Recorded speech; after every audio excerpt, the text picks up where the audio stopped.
Bonjour et bienvenue dans la classe de Rama. C'est parti pour notre première rubrique en éducation. Aujourd'hui, je parlerai principalement de l'apprentissage. C'est quoi l'apprentissage? Qu'est-ce qu'on apprend? Comment apprendre? Et surtout, après avoir appris, comment faire pour réussir le transfert de nos apprentissages dans la vie de tous les jours? Cela veut dire dans une situation authentique. Comment faire pour transférer ces apprentissages comme il faut? Je vous présente mon tableau. Je suis une personne très visuelle et je fais toujours mes rubriques à l'aide de mon tableau. Ça m'aide à me sentir structurée et organisée. Quand on dit apprentissage, on pense forcément au mot apprendre ou apprenti.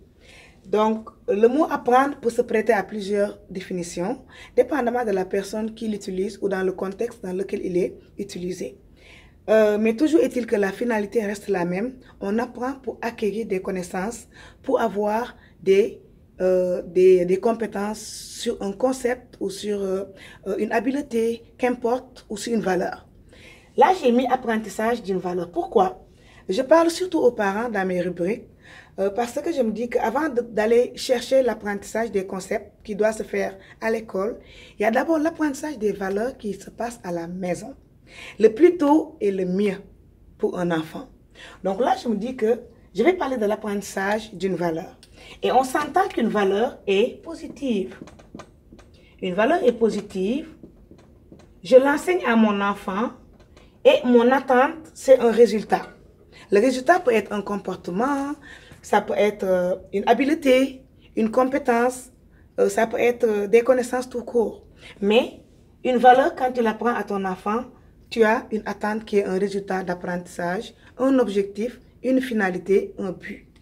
Toutefois, de la valeur au résultat, il y a une étape qui est importante, une étape qui est cruciale, qu'on appelle le cheminement. Le cheminement ou le processus, qu'importe. On l'appelle le cheminement ou le processus. Cette étape est très importante parce qu'il y a beaucoup de choses qui s'y passent. Cette étape est déterminante dans la réussite de l'apprentissage d'une valeur chez un enfant. C'est pourquoi il est très important de la réussir. Cette étape, c'est là où tu dois fournir à ton enfant des ressources. Ça veut dire que tu dois lui donner une boîte à outils. Qu'est-ce que tu donnes à ton enfant?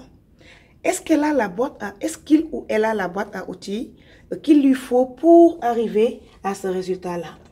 Et durant cette étape, il y a beaucoup de facteurs qui interviennent. Des facteurs internes, des facteurs externes, mais c'est des facteurs qui influencent l'apprentissage de nos enfants. Influencer positivement, négativement, oui, des deux côtés. Mais la bonne nouvelle, c'est qu'il y a des facteurs qui sont tellement positifs, qui influencent de façon tellement positive qu'ils peuvent servir de combustible sur les facteurs qui sont négatifs. Et parmi ces facteurs positifs, moi j'aime bien noter, j'aime bien citer en premier lieu le modèle positif. C'est quoi le modèle positif? Le modèle positif, c'est le reflet positif, l'exemple positif qu'un parent montre à son enfant. Je veux apprendre aujourd'hui à mon enfant une valeur telle que le respect. Je suis son parent, son père, sa mère. En tant que parent, quel est le modèle que je présente à mon enfant? Est-ce que quand je lui parle en tant que parent, je lui manifeste du respect? Est-ce que quand je leur parle, est-ce que je leur manifeste du respect? Quand nous, parents, est-ce que quand on se parle devant nos enfants, ressentent-ils le respect entre nous? Ça, c'est le reflet. L'enfant, il est là. Son premier exemple, c'est comme un miroir.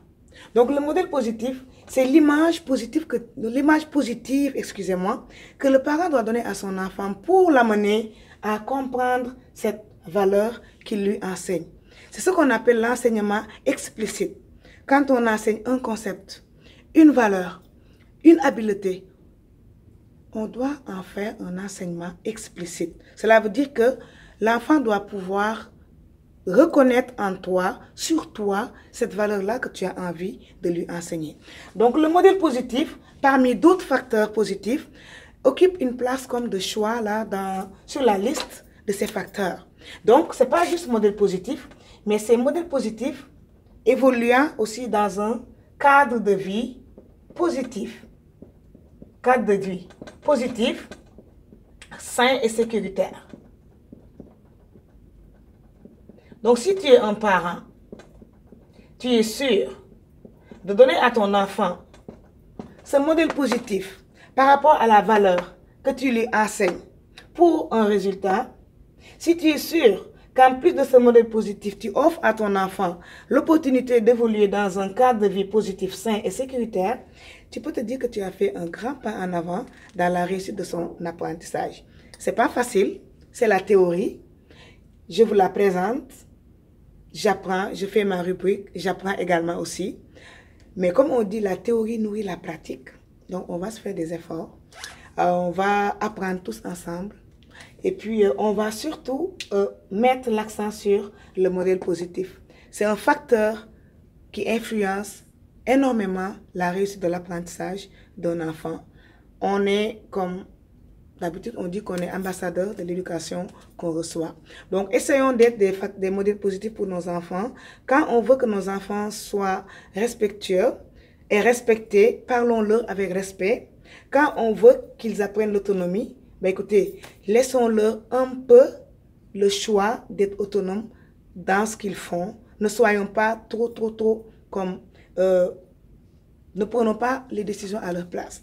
Donc, le modèle positif, c'est un point parmi d'autres points que nous allons voir ensemble dans cette rubrique. Alors, j'avais promis que je ne vais pas faire de longues vidéos. Là, je suis à 6 minutes, donc je m'arrête ici. Jusqu'à la prochaine fois, Inch'Allah. Et puis, je vous dis merci et à tout bientôt. Au revoir.